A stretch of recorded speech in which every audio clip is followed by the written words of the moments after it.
Please welcome Governor Michelle Lujan Grisham.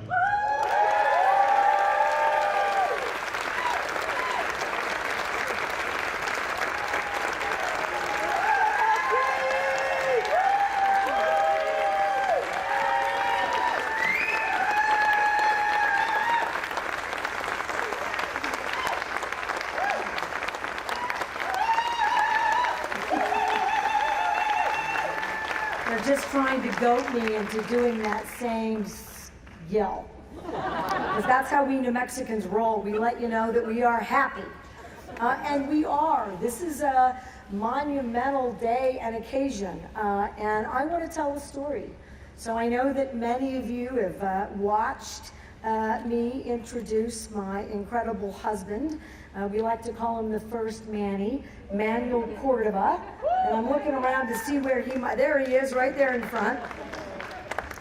And for those of you who don't know, the guy I fell in love with, and I'm gonna tell you why. But he's from right here in Belen. You know, he went to Belen High School.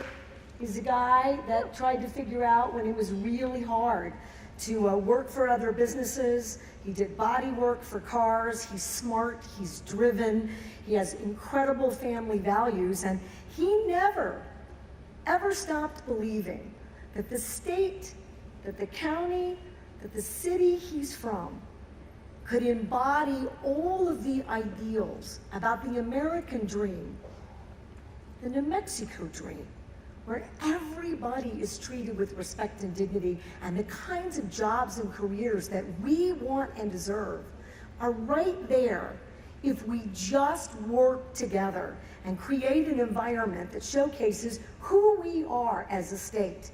But it requires everyone to have that same firm belief.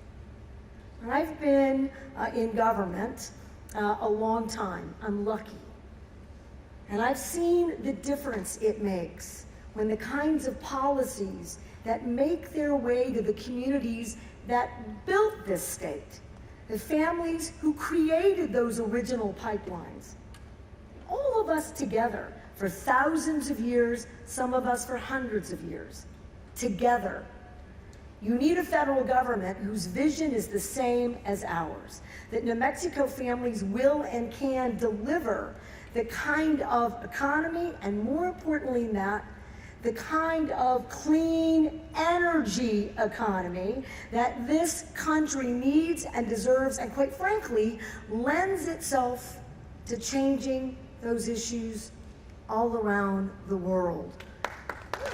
What you see at Arcosa and in Valencia County and Belen today gives hope to so many other communities all around the globe.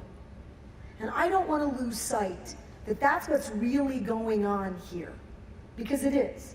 And this president, this administration, against, quite frankly, all odds, and you heard from our incredible senior senator, that courage in Congress brought to us the kind of investments that create intelligent manufacturing, which has been on New Mexico's list. Frankly, it's been on my list for economic development since 2019. And you're sitting in the building in Belen that's gonna deliver that. And you know what else is gonna happen? That high-tech environment, that corridor, it's always been where the labs are, right in Albuquerque, Los Alamos. Doesn't get out of there. And if it does, it just sort of expands into those cities. We don't see that anywhere else in the country. We don't see it in rural America, and we sure as heck don't see it in rural New Mexico. Well, President Biden doesn't accept that as an answer. He gets Congress to put the money and investments to engage in labor, to be really clear that we can be climate leaders for the world by creating jobs that do that right now, by showcasing New Mexico as an energy state, and by bringing that tech hub all the way through every community, starting right here in Belen. And so you've got all the facts. 250 jobs, $314 million into this economy, and I'll bet they beat a decade. That the largest investment in clean energy jobs, making a difference for the world so that our children get the same opportunities, is happening because this president had the courage to make it a reality. It is a celebration. Beyond anything else that's going on, this is the kind of leadership that we have always deserved. And you give us an opportunity, and by golly, New Mexicans will do it bigger and better and cleaner than anyone else in the country.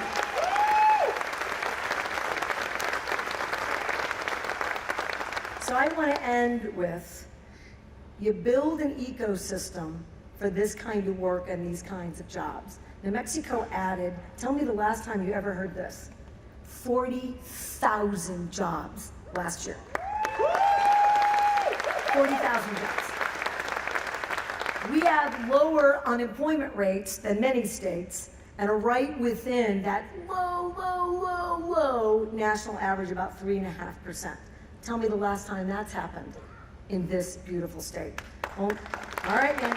Only state moving out of poverty. And now, this is the state leading the nation for the most robust investments in cradle to career education by far in the country, making sure that we have a workforce that's always ready to go because we're looking into the future.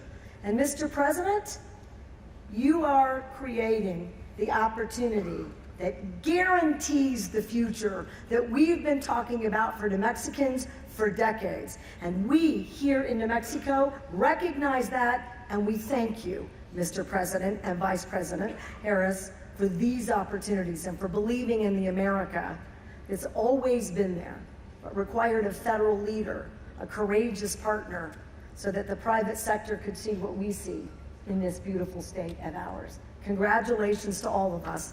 Thank you very much for returning back to our beloved state. And thank you to my husband, Manny, who's never lost faith in building credible work and lifting up New Mexico families. Thank you.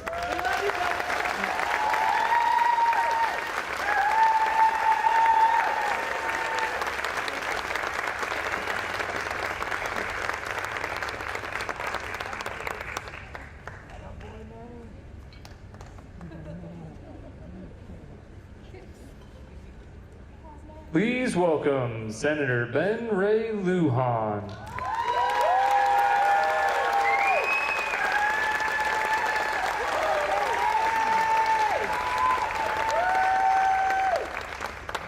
Pues, muy buenas tardes.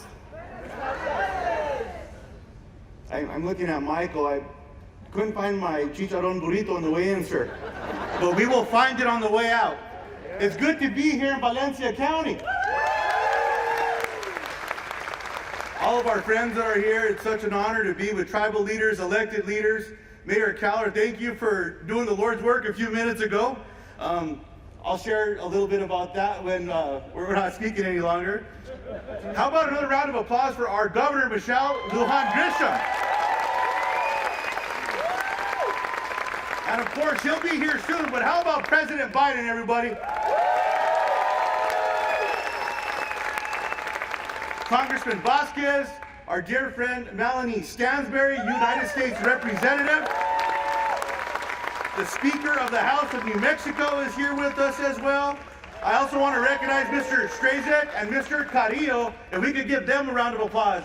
They're part of why we are here. Look, it was an absolute honor to be able to work on the Inflation Reduction Act. The work that President Biden was doing day in and day out along the ways, encouraging the Senate, pushing the Senate, making sure that he was negotiating with the House and with the Senate to get this done. This is just one example of what's happening across America. One of our very own representatives from New Mexico as well was at the center of this, and Teresa Ledger Fernandez, who is also here with us. Our land commissioner is going to make sure we get more work done. But look, in the end, the incredible investment that is brought to New Mexico already today.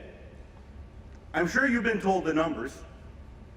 $750 million in orders already coming out of here? That's real jobs. More people working in this beautiful county that we call home, where a lot of us depend on Chile and, like I said, chicharrones. But now we're going to be able to see more wind turbines, more investment across our state, driving that unemployment number even lower, Governor, bringing more dollars in investment right back at home and paving the way for the country. Because that $750 million order is not just for New Mexico, it's for the region. And so we're starting to see this transition, we're starting to see this change. And it's just an honor to say that New Mexico is helping lead the way, everybody. Can you give a round of applause for that? Now, Mr. President, as I say thank you, I also want to share one other piece here because Tina Cordova is here with us as well today. And Mr. President, as you know, before the Senate recessed, after we passed the National Defense Authorization Act, I was very proud to work with our colleagues in the New Mexico delegation led the way, where we were able to pass an amendment that included the amendments to the Radiation Exposure Compensation Act. The film Oppenheimer's been getting a lot of attention, but that first bomb that was tested was right here in New Mexican soil, just south of where we are. And those families did not get the help that they deserved. They were left out of the original legislation. So, Mr. President, we're fighting with everything that we have, with members of the Senate and the House from across the country, in hopes that we can keep this in the National Defense Authorization Act and make sure these families are seen and get the help that they deserve. Thanks for having us, everybody.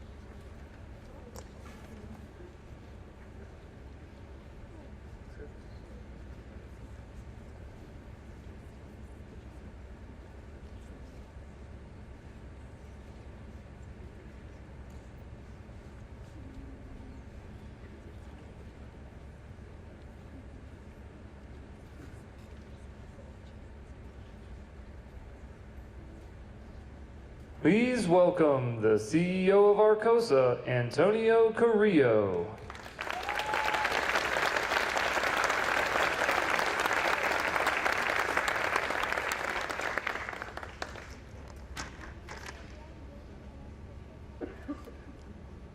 Welcome, I'm Antonio Carrillo, President and CEO of Arcosa. It is a great honor to host this event and to join President Biden. This new plan demonstrates the expected long-term positive impact of the Inflation Reduction Act that is driving the transition to clean energy and job creation. When completed, the Belén plant will produce wind towers to meet the growing demand for renewable energy in the Southwest region. At this time last year, Arcosa Wind Towers, as well as the North American wind tower industry, was facing significant challenges and uncertainty.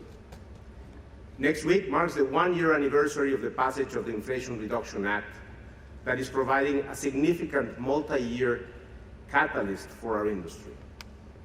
Thanks to President Biden's leadership with the passage of the Inflation Reduction Act, we have received over $1.1 billion in orders for wind towers.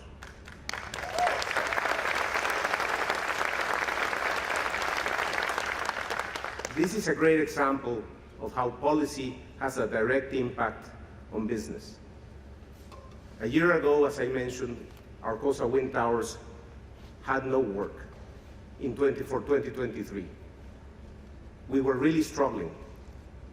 And then in August, the Inflation Reduction Act passes, and just a few months later, we received the largest wind tower order we have received in the history of the company.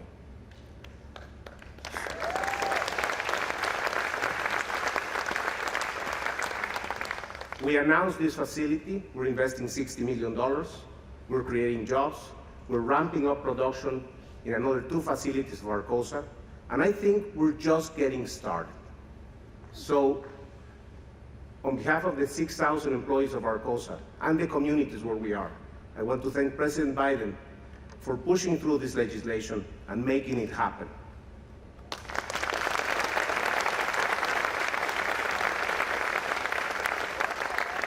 I also want to thank Senator Heinrich, Senator Lujan, and Governor Lujan Grisham for being here, and also our great friends and partners from GE Vernova who made it happen also. So thank you very much.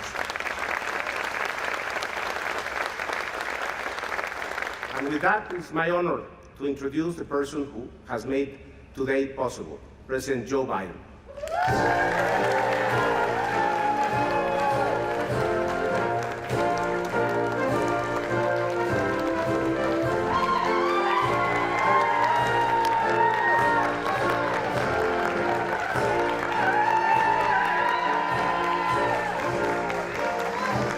Hey folks, this is a team sport. It's a team sport. I'm going to talk about that in a minute. Thank you for the nice comments. Thank you, Mr. President. Antonio, please, if you have a seat, take it. Antonio, thank you for that introduction and for hosting us here today. Governor, you are the very, where are you sitting? Over here. You're the very best, kid. You're the best. No. That's a fact. You're the best. I love you. Thank you. Thank you. Senator Heinrich, I tell you what, I'm glad I was a flanker back. I'm glad I didn't have you on the other side as a tight end. But good to see you, man. Thank you, and thank your whole family. Good to meet you. And that guy sitting next to you, you know, Ben Ray Lujan, I don't know where he came from, but I tell you what, I told him I'm prepared to help in terms of making sure that that those folks are taken care of, by the way.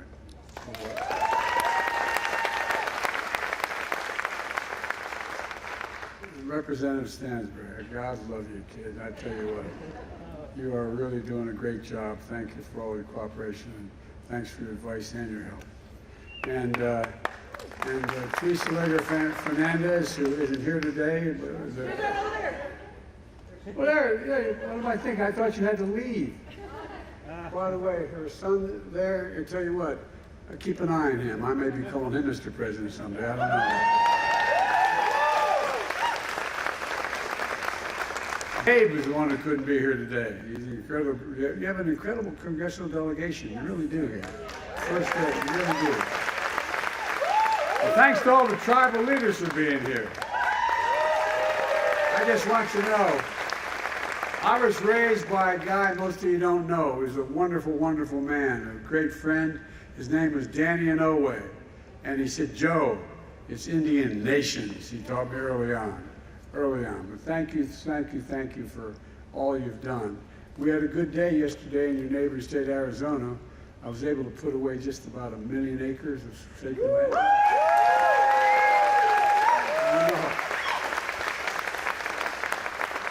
That's good stuff. You know, I got so tired over the last 15 years, and this is a little story I want to tell you about why I was telling the team here, I know I don't look it, but I've been around a long time. But I've never been more optimistic in my whole career than I am today about America's prospects, in both foreign and domestic policy. You know, went through an awful long time watching companies in the last 15 years decide to invest overseas because labor was cheaper, shutting down factories all across America. And I asked myself, why do we have to put up with that? We're sending jobs abroad and importing products at home. We knew we could change that. I just knew we could change it. We have the best workers in the world. And my team and I decided, you know, to hold here, there's a law that was passed in the 30s. It says any money that Congress sends me to spend, I can insist that it all be spent on American products with American workers. No president's paid much attention to that in either party. But guess what? I'm paying attention. As a simple proposition, I mean this is sort of the bottom line, we decided we're going to invest in America. And this company's a great example. We're now poised to be the leader in the wind industry. But a few years ago, they were laying off workers because we weren't investing in them. So we passed a significant climate legislation. Not only moves us away from fossil fuels to cleaner technologies like wind, but it means we're going to make things and new technology here in America. And there's no reason why we can't do it. We have the best educated, we have the most advanced technology in the world. Why are we not doing that? That's basically what we're talking about today when we talk about investing in America. So today I want to talk about our progress in growing the economy from the middle out and the bottom up, not the top down. I came to office determined to move away from trickle-down economics. Not a whole lot trickled down on my dad's kitchen table when we were growing up. And focus instead on the middle class. Because the middle class built America. And guess what? Guess what? And unions built the middle class. That's not hyperbole, that's a fact. And folks, and when the middle class, I'm a capitalist, when the middle class does well, everybody does well. The poor go way up and the rich were able to be very rich. Just make sure they pay a little more of their taxes. But look, the Financial Times and the Wall Street Journal have started to call my plan Bidenomics. Initially, I don't think they meant it with a great deal of respect. With all due respect for them, our plan is working. It's working. The economy has grown since I took office. It grew faster in the last quarter than anyone expected. And you know, we've created over 13 million brand new jobs since I took office. 13 million in less than 3 years. 90,000 new jobs right here in New Mexico. 800,000 manufacturing jobs nationwide. 800,000. None of you are tired of hearing me say this, but where is it written that America can't lead the world again in manufacturing? Because we're going to do just that. The leading manufacturer in the world. These are facts, it's not hyperbole. We've created more jobs in 2 years than any president in American history has in 4-year terms. Unemployment has been below 4% for the longest period stretch in 50 years of American history. And not only have we recovered all the jobs we lost during the pandemic, we now have more jobs than we did before the pandemic. Because unemployment's been so low for so long, workers aren't just finding more jobs, they're able to look for better jobs at higher pay. And according to the research surveys, job satisfaction in America is higher than it's been in the last 36 years. Look, the share of working age Americans with jobs is as high as it's been in 20 years. That's never happened under my predecessor. So where are we now? Well, unemployment is down and so is inflation. Remember, all the experts, including some that worked for me, told us that to get inflation under control, we need to lower wages and reduce the number of people working. No, that's been sort of gospel. Not a joke. Seriously, some of you are in the audience are economists, you know that. But I never bought it. The problem was too many people are working, making too much money. That's not the problem. There's a lot of reasons for inflation is up. First, the pandemic. Second, the war in Ukraine. Third, broken supply chains. Now, one reason we've seen inflation fall by 2/3 without losing jobs is we're seeing corporate profits come back down to earth. We have more to do, but inflation is now at its lowest point in 2 years. In fact, we have the lowest rate of inflation among the world's major economies. No other major economy in the world is inflation as low as we are. It's down from 9% to 3%. There's a lot more work to do. I'm not satisfied with where it is. More work ahead. The Washington Post recently suggested in the front page article, I think it's front page, that, quote, Republicans may have to find something else to criticize Biden for now that inflation is coming down. I'm sure they'll find something. At the same time, pay for low-wage workers has grown at the fastest pace in over 2 decades, and wages are growing faster than inflation. We're continuing to make progress in fixing the supply chain. For example, we couldn't access semiconductors during the pandemic because the factories making them overseas were shut down. You all know semiconductors are those little small computer chips about the size of any fingertip that affect nearly everything in our lives, from cell phones to automobiles, refrigerators, to the most sophisticated weapon system, including the systems that Los Alamos and Sandia National Laboratories provide for our national security. America invented these chips. We invented them. We went to the moon. We made them work better. We made them more sophisticated. But over time, we went from producing nearly 40% of those chips, the world's chips, down to 10%. That's why I designated and I signed, and I insisted that it be written and passed, the Chips and Science Act, exactly almost 1 year ago today, very short. Now, all over the country, semiconductor companies are investing in record billions of dollars. By the way, you know how much has been committed in the Chips and Science Act to be invested in America? $230 billion. $230 billion to bring chip production back home in Ohio, New York, Arizona, and right here in New Mexico. Look, just a few years ago, Intel cut 700 jobs in a semiconductor fab in Rio Rancho. Now they're expanding their fab with a $3.5 billion investment, creating 700 new jobs, many of which won't require a college degree. And by the way,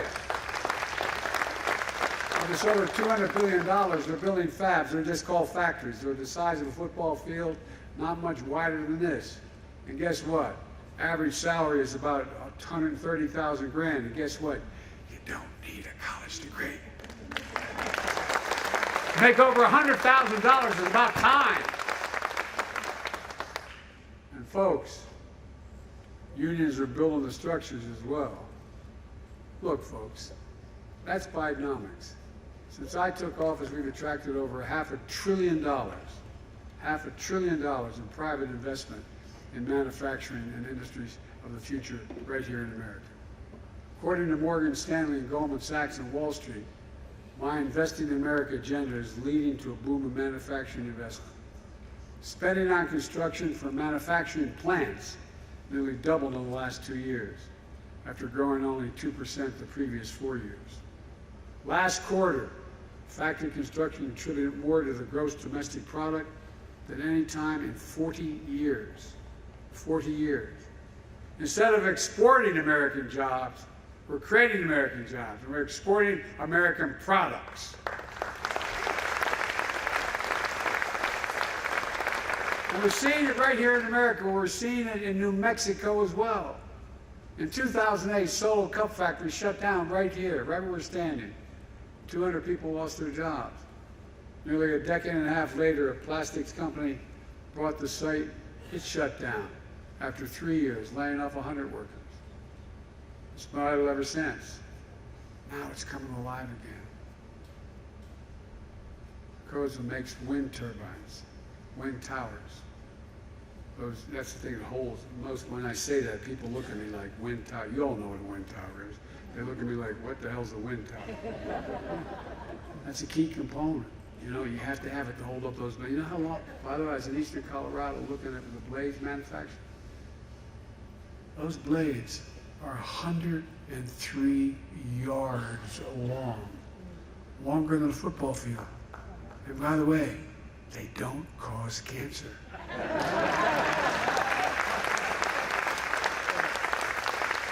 And by the way, wind energy is cheaper than fossil fuels. Solar energy is cheaper. A few years ago, business took a turn. They were forced to lay off 200 employees at plants all across America. Now, thanks to the new law I signed, making historic investments in clean energy, business is booming again. By the way, that we call it the Inflation Reduction Act, but within that is the act related to the climate.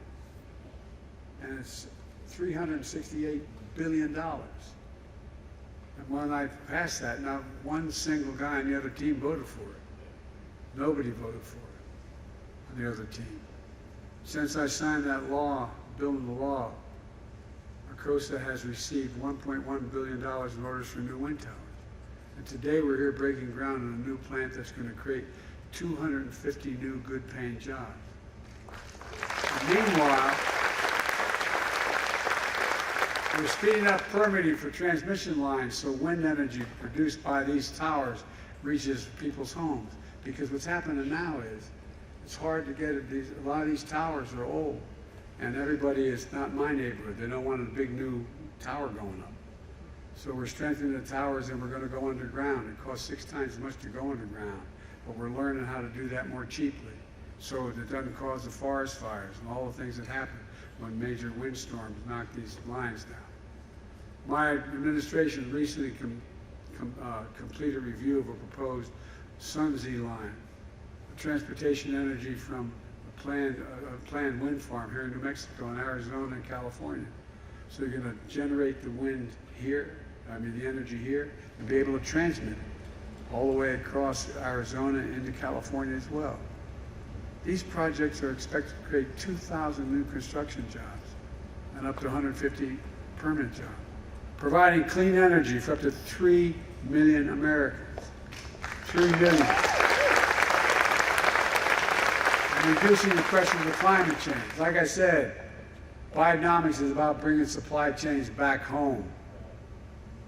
Arcosa makes wind towers that's going to go into turbines made by GE Verona. Excuse me, I mispronounced it. Vernova in Florida, New York. Pattern Energy will use these turbines to build the largest wind farms in the Western Hemisphere, spanning Lincoln, Torrance, and San Miguel counties in New Mexico. And Sunzee will use that energy to power homes all across the Southwest. That's Bidenomics. It's cheaper. It's cheaper. That's what we're talking about, investing in America. You know, this company says investing they're making here is a direct result of the law we signed almost exactly a year ago, the most significant investment in clean energy in combating the existential threat of climate change ever anywhere in the world.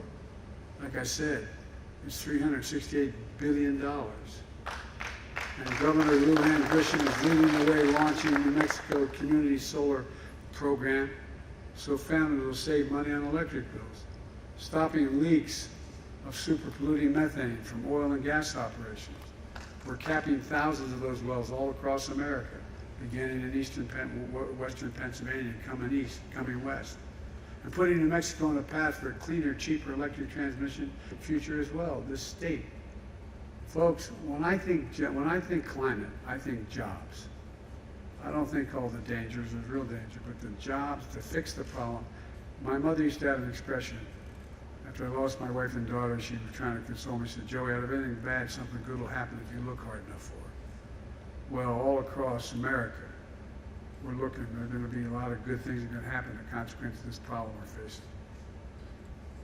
What Arcosa is doing here is part of much broader clean energy manufacturing.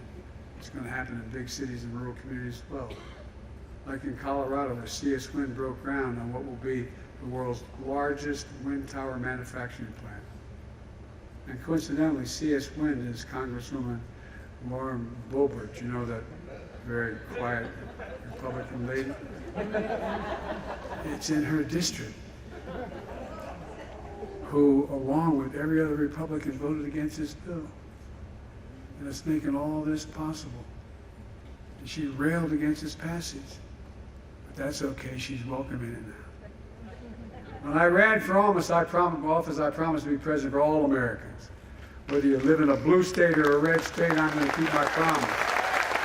Before we made this clean energy investment, Siemens Corporation laid off workers who were making wind turbine parts and put the plant in Iowa and Kansas into what they now call, they refer to as hibernation.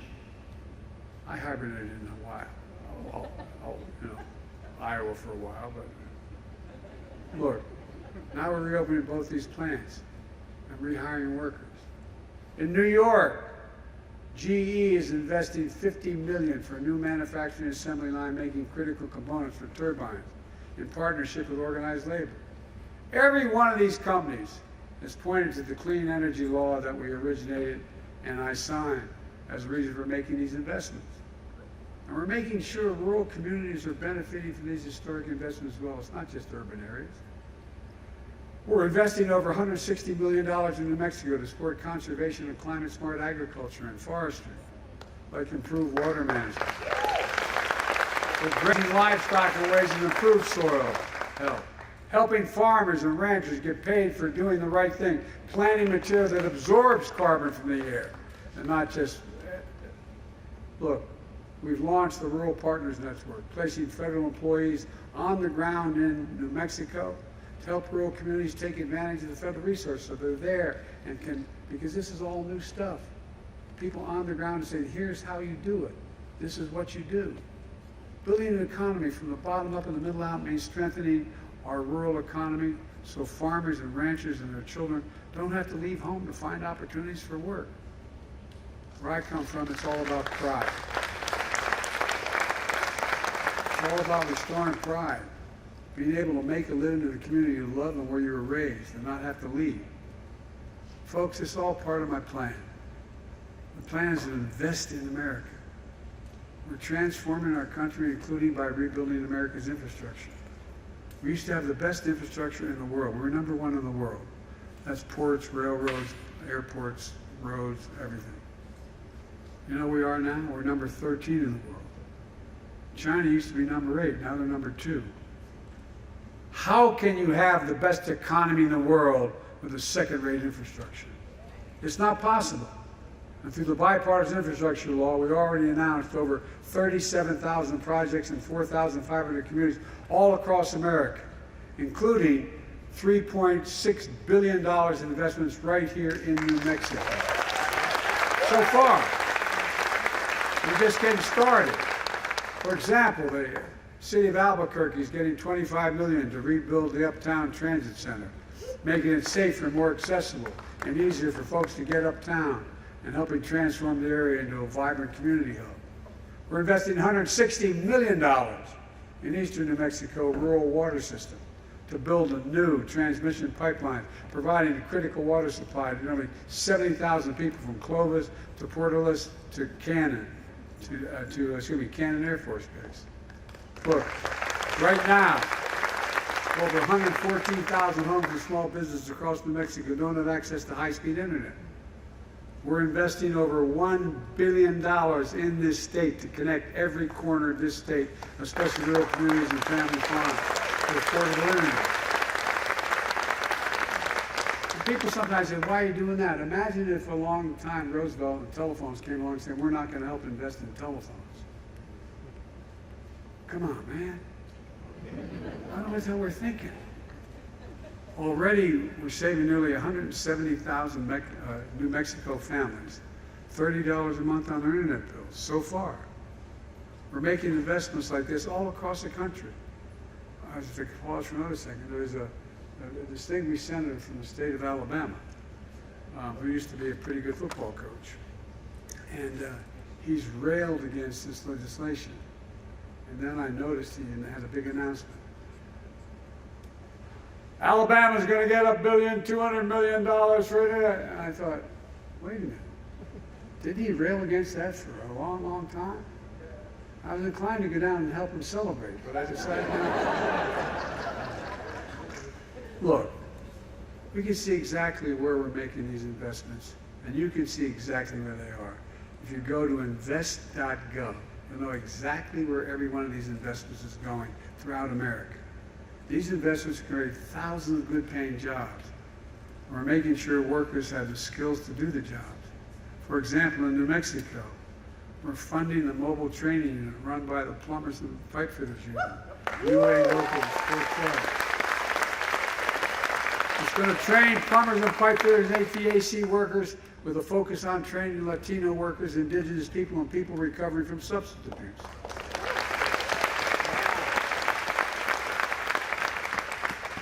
And I know you're probably thinking what a lot of our very conservative Republican friends, Biden's spending all this money, man, my taxes are going to go up. Unless you make more than $400,000 a year. Your federal taxes aren't going to go up a single penny. And guess what? I did all this without raising anybody's taxes in the middle class. And one other little thing. During this process, I cut the federal budget in 2 years by $1.7 trillion. 1.7, the largest anyone's ever done in 2 years. The last guy increased the national debt by 40%. Folks, we've done all those outraising taxes in the middle class, and I promise we'll never raise federal tax on anyone making less than $400,000 a year. I've kept that promise, and I'm going to keep it. Unlike the last president, and as I said, my first 2 years in office, the federal deficit fell by $1.7 trillion. And we got what we promised. We can cut the federal deficit and still do all the rest of this. Folks, every one of my friends in the other team in Congress voted against clean energy investments. And the vast majority voted against the bipartisan infrastructure law. But that hadn't stopped them from claiming credit. Now the billions of dollars and thousands of jobs are coming to their states. Like I said at the State of the Union address, I'll see them at the groundbreaking. Look, let me close with this. I'm not here to declare victory on the economy. We have a lot more work to do. We have a plan, and it's turning things around. Bidenomics is just another way of saying restore the American dream. 40 years of trickle-down economic policy limited the dream to those at the top. But I believe every American willing to work hard should be able to get a job, no matter where they live in the heartland, small towns, raise their kids on a good paycheck, be able to keep their roots where they grew up. My dad used to have a saying, and I mean it sincerely. He'd say, Joey, a job's about a lot more than a paycheck. It's about your pride, it's about dignity. And he meant it, not a joke. It's about dignity. It's about being able to look your kid in the eye and say, honey, it's going to be okay.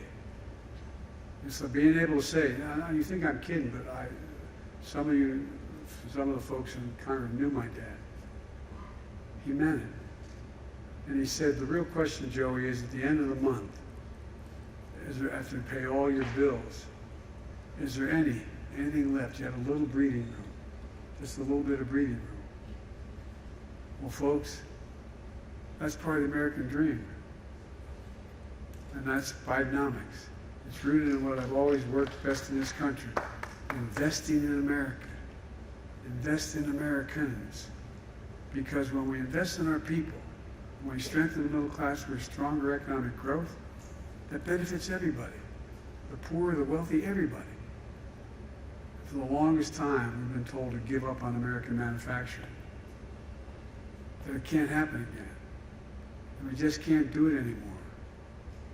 Well, as you might have noticed, I've never believed that. As I said, America used to lead the world in manufacturing. We're going to do it again. I can honestly say, I've never been more optimistic about America's future. Just remember who we are. We're the United States of America. And there's nothing beyond, I mean it sincerely. Think of any objective we've set as a goal that we've ever not met. Name one. No matter what it is. We've never, when we've worked together, failed. Nothing's beyond our capacity to work together. And God bless you all, and may God protect our troops. Thank you so much.